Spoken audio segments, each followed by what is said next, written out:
Joe presents TKO, together with 32 Red. Welcome to TKO on Joe, together with 32 Red. We're a podcast and YouTube show with you every Thursday. We're on the road this week in one of the most famous fight cities in the world. Philadelphia is and has been host to some of the greatest fights and fighters of the last 100 years, and even further back than that. Today we're going to take a tour of the city and learn all about the rich history of boxing in this fabulous place. I'm very pleased to say the man that is going to be our tour guide and historian for the day is the former editor-in-chief of The Ring magazine, Mr. Nigel Collins. Hi, how you doing, man? Very well. We landed 4 days ago. I know this is a very familiar city to you, but it isn't to me. What a fabulous place, first of all. What city? It is. I mean, you know, if you live somewhere long enough, you learn to like it. I once, for 5 years, I worked in Manhattan, and I always used to go home as soon as I could. Like in Philadelphia, if you want a freak show, you know where to find it. In Manhattan, you can't get away from it, you know. But Philadelphia is a city of neighborhoods, and there is still some rivalry between fighters in Philadelphia from different neighborhoods. North Philly, where we are now, is very, very good nursery for fighters. So is South Philly, West Philly. I mean, they come from all different places.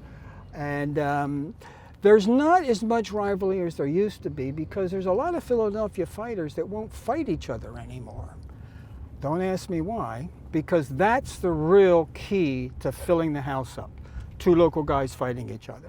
Second to that's a local guy with a known fighter.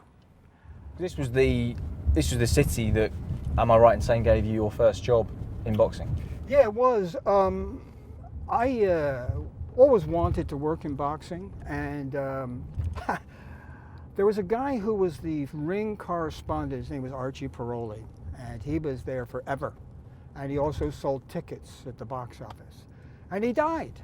I'm not laughing at his death, but that's how I got the job. The old guy died, and Russell Peltz, who was the main promoter at the time, said, "Hey, use Nigel, you know," and off and running. But actually, the truth of the matter is, before I had a byline in Ring magazine, I had one in the British Boxing News. Did you? Because you were born there. Huh? You were born in England, right? Yeah, I was born in Bristol.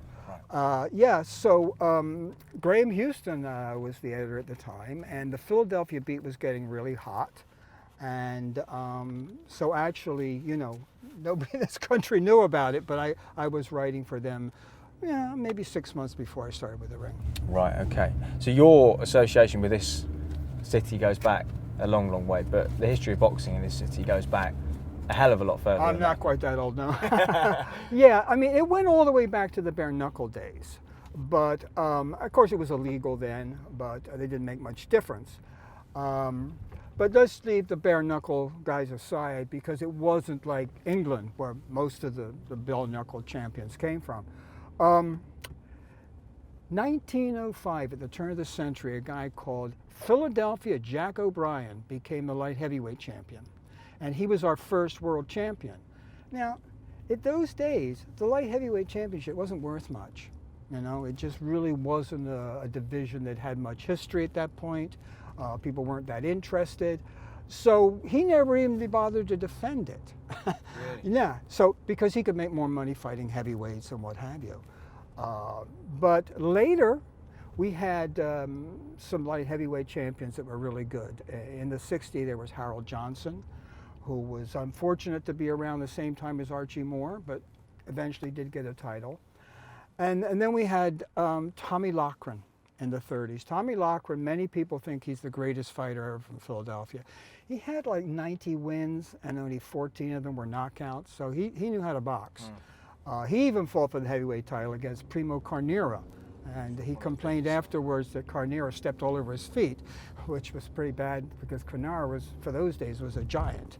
Well, he still wouldn't be small these days. Was he 6'6"? Yeah, I guess he was big, but you know, he wasn't like the Klitschko's or Lennox Lewis. You know, he wasn't quite that big. And back those really big guys didn't know how to fight. It was actually Emanuel Stewart training Lennox Lewis and Vladimir Klitschko. He was the first trainer that knew how to teach them to fight tall. Philadelphia was like most places in the United States that when every neighborhood had a gym, You know, there were certain times in Philadelphia in the 20s, 30s, and 40s till the war started where you could see boxing almost every night. Really? Yeah. So now we have maybe 2 cards a month. That sounds pretty good, but not when you were having 4, 5, 6. They even sometimes had cards on Christmas. They were usually like a special daytime card on Christmas. In terms of venues, the Blue Horizon's a place that we're going to make a trip to. Mm-hmm. One of the most iconic venues in the city with a lot of history. Mm-hmm. Was named around the 1960s. Yeah, it goes all the way back. The building was built like 1865, something like that. It was a residence for rich people for a while. But then the Fraternal Order of the Loyal Order of the Moose, which was sort of a club, I guess. I know it was a lot of members, like about 400 people or something like that. And they took it over and it maintained that name for the venue until the 60s, where a gentleman who was a promoter, Jimmy Toppy Sr., bought it and named it after the movie Beyond the Blue Horizon. From Monte Carlo. Yeah. Yeah. So the Blue Horizon basically stayed active on and off until it closed down. The women that owned it at the time were way behind in the taxes. There were a lot of structural problems. It would have cost a lot of money to fix up. And it's now just a derelict building. Russell Peltz became the promoter there in the 70s, late 70s. And his very first show was Benny Briscoe, who was a big-time favorite in Philadelphia, knocked out a guy called Tito Marshall in the first round. Marshall had beat him a few years ago, so it was an important fight. The venue holds about 350 people. 1,350. They had over 6,000 in there. I mean, it was standing room only. And it kept on going. But the real heyday was when the USA Network had the Tuesday night fights. And they were on basically every Tuesday, and once a month they were at the Blue Horizon. And the fights were really good. It's a very small venue. From the balcony, you could literally jump in the ring if you wanted to. You're right on top of the fighters, and I think that's one of the reasons they fight so hard there. When it was on TV at least once a month, it became a national thing, not a local thing, that people would actually take their vacation to come to the Blue Horizon. And the promoter sometimes sold out before he announced who was fighting. So that was the glory days of the Blue Horizon, when everybody knew about it, you know. Right, so I think we're just pulling up to the Blue Horizon now. Let's jump out and have a look, shall we? All right. So here we are, the Blue Horizon. Look up here. And right on cue, some unbelievable wall art. Just at the top, with Muhammad Ali, Frazier top right. So this is where Georgie Benson fought here, who of course went on to coach Pernell Whitaker, Vander Holyfield, Meldrick Taylor. Oh yeah, he trained all those guys, a lot of them up at the Frazier gym. So what they used to do is they had one price for upstairs and downstairs, just first come, first serve. And the front row of the balcony is the best seat in the house, right? So when they finally opened the door, there was a stampede. People would run up the stairs to get those prime seats. And it was unreal. It was like, the Oklahoma land rush to get a seat. And I know, but then finally they decided, to have actually assigned seats, and all that ended. Makes things a bit safer, right? Well, no, not as much fun. No. Yeah. So yeah, this was it. This was like I guess it's sort of a almost religious place in boxing. Yeah. It's a shame that it's in the condition it's in now. Yeah, it is. Right? It's. I told Russell Peltz to buy this 20 years ago, but he never listened to me. Because I'm sure he came back and promoted something here about sort of 10, maybe 15 years ago. Yeah, not too long ago he had one show here, but those glory days were when the Tuesday night fights. But a lot of the guys that later became headliners at the Spectrum fought here. Willie the Worm Monroe.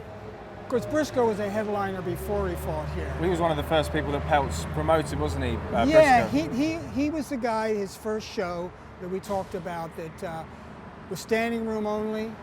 I think the story is that Russell used the money from his bar mitzvah, and I think he ended up he made it a profit, and everybody said, no, you're crazy, it's not going to work, and now he's still here. You never know, the doors might even be accidentally unlocked. I don't think so. Oh wow, okay, yeah, it's all kind of boarded up. Oh yeah, it looks like wow. It's like manning the barricades Yeah, there, huh? yeah. Huh? So I don't know if you guys will be able to get a look in here. Maybe you will, but there's just kind of loads of old storage stuff stacked up: pianos, bikes, wardrobes, chairs. Boy, I can't tell you the times I've come here. The first one was Russell's first show. It was. Yeah.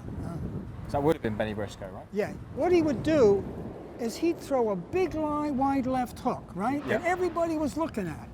And when they're all looking at the left hook. No. Oh, yeah, that's how you do it. Serious? Yeah. So, yeah, if you're going to be a dirty fighter, you got to learn how to do it. Yeah. And that's the hand's faster than the eye. Everybody's looking at that hook. He didn't care where they landed or So not. that was for the crowd and for the referee. Yeah, but everybody look at that left hook, then he'd hit you in the nuts. And don't ever let him get you in the corner. Yeah. I mean, that was before the cut eye rule was in. Right. Oh, they never were the same when you came out of the corner. So a couple of weeks ago was the 1 year countdown to the Tokyo Olympic Games, which of course in 1964 is the place where Joe Frazier won his Olympic gold medal at heavyweight for the United States, 4 years after Cassius Clay, who would of course go on to have a great rivalry with. One of your favourite fighters, Joe Frazier? I was a great admirer of Joe Frazier, the fighter, not too much of Joe Frazier, the man. Why is that? He was a very prickly guy. He was hard to get along with. Was he? Yeah. That's interesting. At one time, I managed a few fighters, and one of them used to train at his gym, and his trainer had to go out of town with another guy. So he said, hey, listen, Nigel, just keep time for him, make sure he gets to the gym, works out. So I'm there up on the apron, timing the sparring, and somebody comes down and says, Joe wants to see you. Oh, God. So he wanted me to pay dues for doing this. And when I explained the situation to him, because he knew the real trainer very well, he sort of said, all right, but it's like things like that, I guess you could say he was a guy who had his chip on his shoulder, that kind of personality. But once the bell rang, man, he was holy hell. Yeah. So the 3 Ali Frazier fights, that third fight took a lot out of Frazier. Obviously, it was towards the end of his career. Didn't really leave him anything in the tank for when he fought George Foreman. Do you think that fight could have been a little different had it been earlier on in Frazier's career? Fighters fight until they got nothing left. And some fighters, great fighters, when they're over the hill, they're better than 99% of the other guys. You see that a lot. At the front of the building, you're going to see Joe Frazier very soon. Now, they were at the back of the building. Go up to the next slide. There he is. See him? So this is where he is. So obviously he wasn't born here, but firmly embraced as a Philadelphia fighter. Oh, yeah. I mean, a lot of the guys weren't born here. So what about this statue? So you said to me the proportions, does he need to be thicker in the torso, or what is it about this for you? Well, let's walk around the side a little bit. His back doesn't look realistic.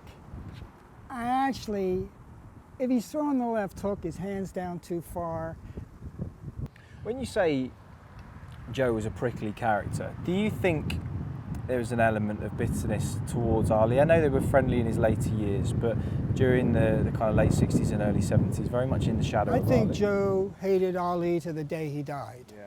I think that he was talked into being nice they made a movie or whatever, but no, I think Joe hated him right to the end. Wow. I mean, Ali was like unnecessarily cruel to him. Yeah, the gorilla yeah, chat. I mean, but the thing is, there was a little bit of Joe's fault too. For instance, there was a very racist mayor of Philadelphia called Frank Rizzo. And Joe Frazier rather, was his pal. And black folks didn't like that. I didn't like it either because I was a hippie with long hair. Joe Frazier, he was I tell you what, when he was fighting, when he first started out, he wasn't even the most popular fighter in Philadelphia. That was a stablemate by the name of Gypsy Joe Harris, who was filling venues where he was a preliminary fighter. They loved him. Joe, he was okay, but they knew he was fighting guys early in his career. But then when he got real big, the only fight he had here was against Bonavina. And you know, it was a good fight, but he couldn't really put him down or anything. Bonavina had a head like, I don't know, Ali knocked him out, but I think he was pretty exhausted by then. Yeah. So yeah, there's Joe. There he is. Yeah, there he is. And I'm glad there's a statue of him. He deserves it. So we're walking to the Spectrum, or where it would have been, right? Yeah, and it was probably the hottest boxing program in the country. Great fights, great fans. Even brought in like guys like Roberto Duran to fight. You know, they weren't all local fighters, but yeah, it was probably the last golden era of Philadelphia boxing. When gambling came to Atlantic City, it killed big-time boxing in Philadelphia. Plus the fact that the Spectrum got their own cable network, which is now Comcast, which is freaking huge. Well, this is a sort of building the Spectrum was, but it was smaller and a little more intimate, but it still had about 17,000 seats. Okay. And the boxing program was great. Do you think Julian Williams unifying the divisions brought a little bit of spotlight back into the city? I don't think anybody would recognize him walking down the street. Wow. No. Like I said, the mainstream media, nothing. I don't even know they know who he is. And he's a good fighter. He's a very good fighter, yeah. You're watching TKO, together with 32 Red. You mentioned it there, we would be remiss not to talk about the impact of the Rocky movies on boxing as a whole in America. Oh, yeah, and of course, on this city, it's become a cultural icon. Do you want to go and see the Rocky Steps? Absolutely. All right, well, I'll talk about that too. The thing is that it doesn't matter when you go, day or night, there's people running up the damn steps. It's crazy, isn't it? The tourists want to do it, athletes want to do it, and at one time, I think it was about 10 years ago, 2 guys got permission to camp out at the top of the steps.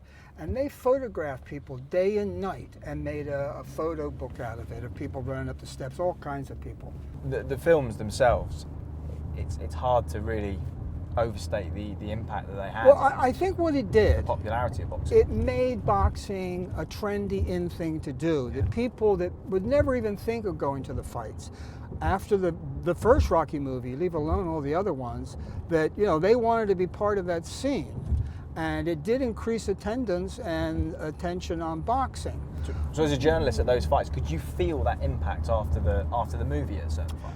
Well, what you did, you saw the crowds getting larger. Right. Yeah, and after boxing's a very small world. Even though it's a truly international sport, probably only second to soccer or football. But Rocky struck a chord with everybody. I mean, a lot of fighters decided to become boxers because they saw the movie. Vinny Pazienza's one that always talks about that. So a lot of guys, because they wanted to be like Muhammad Ali, but believe it or not, it's almost like people thought he was a real fighter.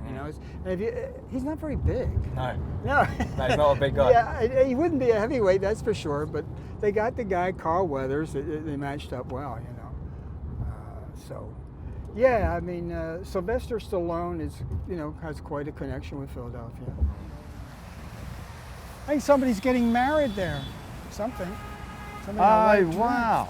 I mean, this is... Well, of all the steps in the world, this has got to see as much action as almost any set of steps in the world, right? There's some famous steps in Rome, I think, but nothing like this. It's an old alleyway. Wow. Yeah, we should actually cross here before we don't get killed. There's Rocky right there. There is. So you said the statue's been moved a few times over the years. First it was up there, then it was outside of the Spectrum that's now gone, and this was the compromise. So is there a bit of a conflict of interest between the art museum and the statue because they know it's not fine art. That's why they didn't want it up at the top. Right. So then they moved to the Spectrum. Everybody hated that. So this was a compromise. He's not inside the museum. He's on the grass out front. All right, there's some guys running up. I'm ready. Are you ready? You gonna run up with me? Yeah. 73 years of age. 73. Let's get me a. I'm impressed. Right, Wow, let's jog I might- up. I'll go with you. You lead the way. Let's get going. I don't think I'll be able to do this when I'm 73. You just never stop. That's Is the that what whole it is? thing. Yeah, yeah. Consistency's the key. All right. You have to do the celebration at the top as well, right? You do that part. No, you put it a little touch. Good work. Obviously, rarely do you get this area to yourself, I imagine. Pretty much always somebody next to you. That's some view, though, isn't it? It is nice.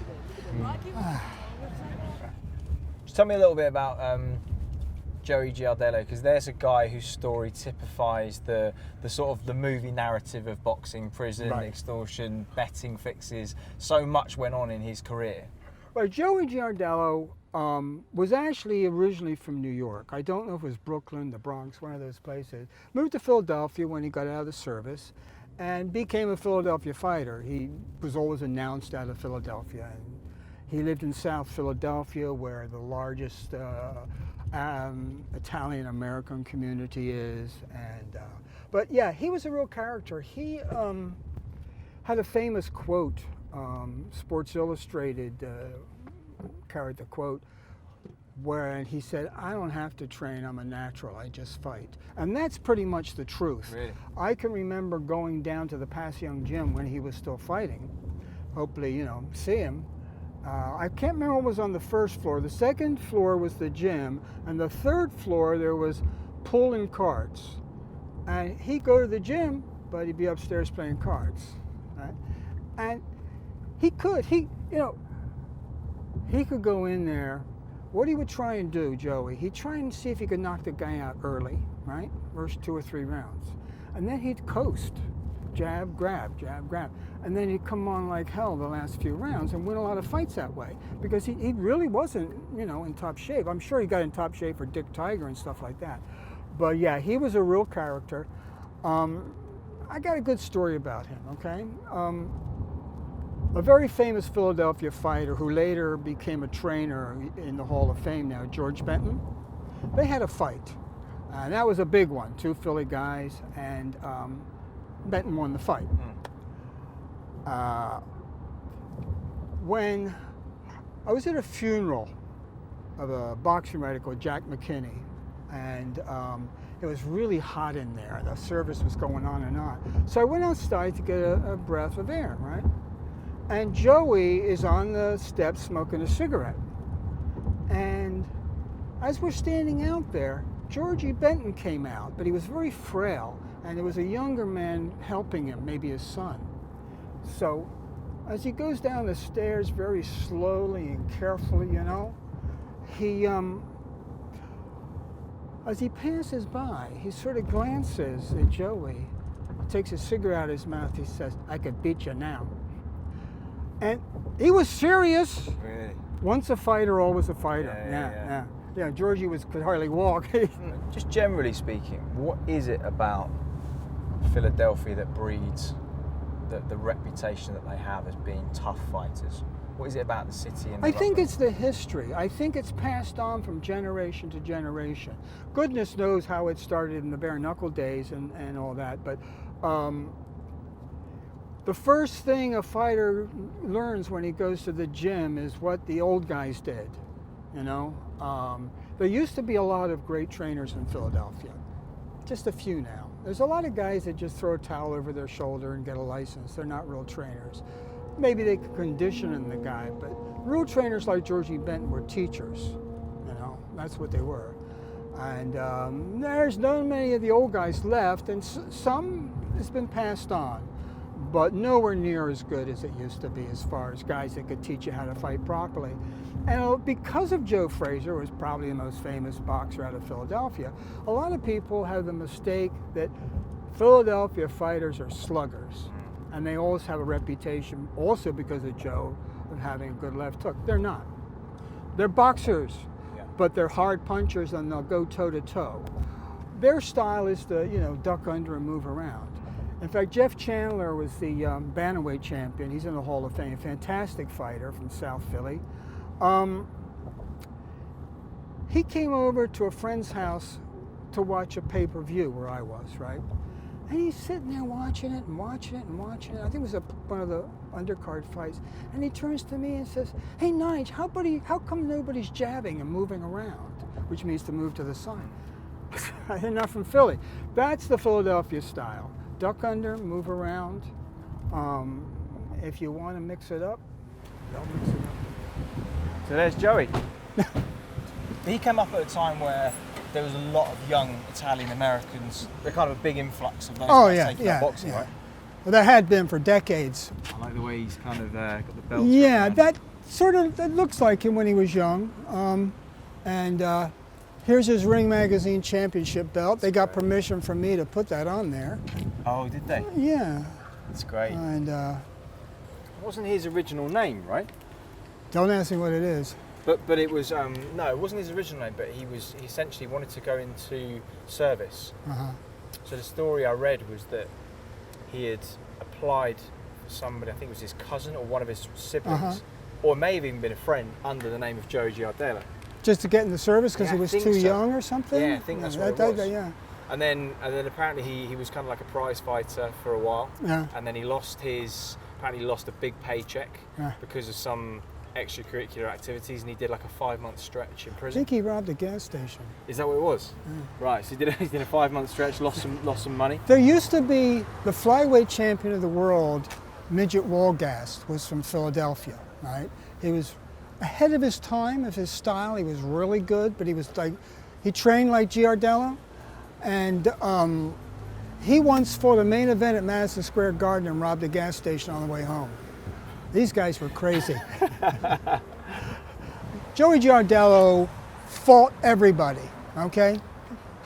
And they want him to get a fight with Ray Robinson. Now, Ray Robinson was way past his prime, but he was a big name, right? So they called up Ray. He said, not interested. So he said, would you mind if we come up and talk to you? He said, oh, I can come up and talk, but you know. So the promoter, I guess, and the manager went up to Ray's place in Harlem, and they took the ring record book with him. And he opened it up and showed him. He said, right, this is the only white fighter that fought all the tough black guys. And they showed, it was true. He said, okay, I'll fight him. That's the only reason he came, because Joey was one of the few white fighters that would fight all the tough black guys. Wow. He didn't give a shit. He was that good. Lord knows how good he would have been if he trained. But yeah, Joey, I saw him fight live at the end of his career. And it was sort of like I told you. He'd fight hard for a while, then he'd coast, then he'd come on. And usually, he'd usually win. But the thing with Reuben Hurricane Carter, I was going to go to that fight. My brakes failed, and I couldn't make it. So I didn't see it.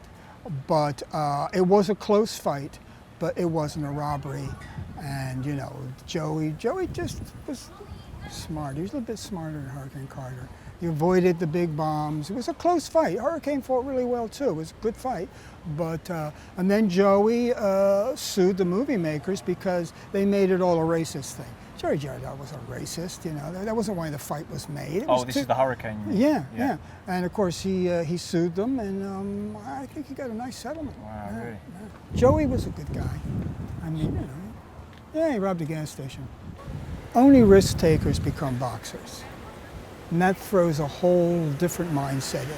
You know, I mean, they just think they're up for anything. I mean, if you're up for boxing for a long time on a professional level, you've got to be crazy a little bit.